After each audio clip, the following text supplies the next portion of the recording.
Great. I'm Rick Ellis from allyourscreens.com. Hi. Thanks, guys. Just let me start with you.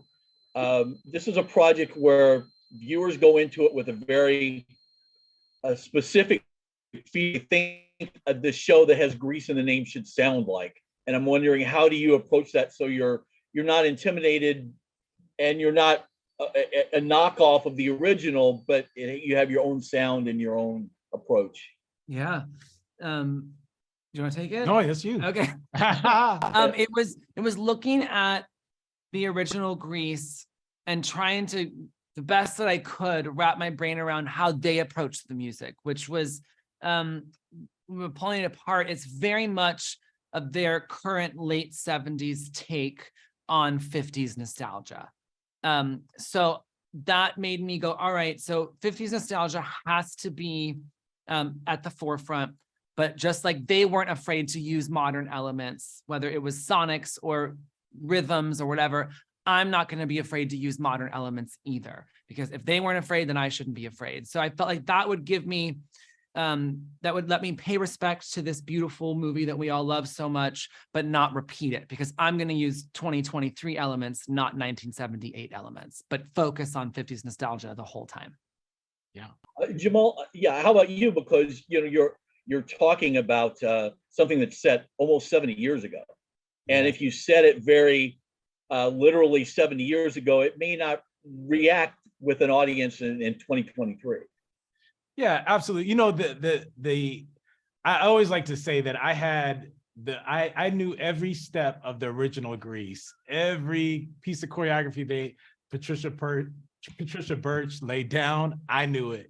So I felt like it was in my bones. And so when I approached the number, I knew that the vocabulary that was going to come out was going to be respectful and pay homage to her. But then also the things that I know about 2023 and the way people are moving and the language that we are creating today can also translate to the 50s, because a lot of times we're just doing the same dances that they did back then anyway, So it was a weird kind of thing to, if I thought about it, I would probably be terrified, but I didn't think about it too much because I knew I had the love in my heart for the original, and that was really the most important thing. Yeah. Well, I know I don't have a lot of time here, so I'll throw it to you, Justin, and Jamal, then you can hopefully get it in a little bit of answer too. I'll go quick. When you sat down that first day to think, okay, I've taken this job, this is what I'm going to do, was there something in your head you thought, I do not want this to happen, or this is something I just really want to get into this somehow?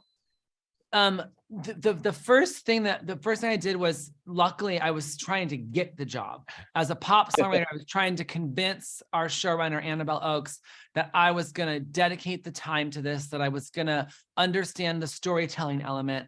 So the first song I wrote was a song called New Cool that is in the pilot. And so for me, it was reading the script. It was very much a sort of Grease Lightning tribute, but coming from a different point of view of this young, the character being a young woman, tomboy, trying to convince the T-Birds, let me in. So it was the perfect thing for me to try to get this job to pay tribute to Grease Lightning, but you're aiming at it from a much different emotional point of view of this young person really wanting something. So that was, I think I'm lucky. My first song I wrote was to get the job, because I gonna work extra hard. Yeah, and for me, it was just to make sure that the love and the respect that we have for the first one it was shown throughout the whole entire series. Yeah. And that was like, I just didn't want it to be, I didn't want to disrespect the original. Yeah. That's all. Well, I enjoyed it a lot, and I have to say I was skeptical going in. You look at the title, go, I don't know, but it was a lot. It was a lot of fun, and I appreciate your time today. Oh, thank you so much. Appreciate it. Thanks. Bye.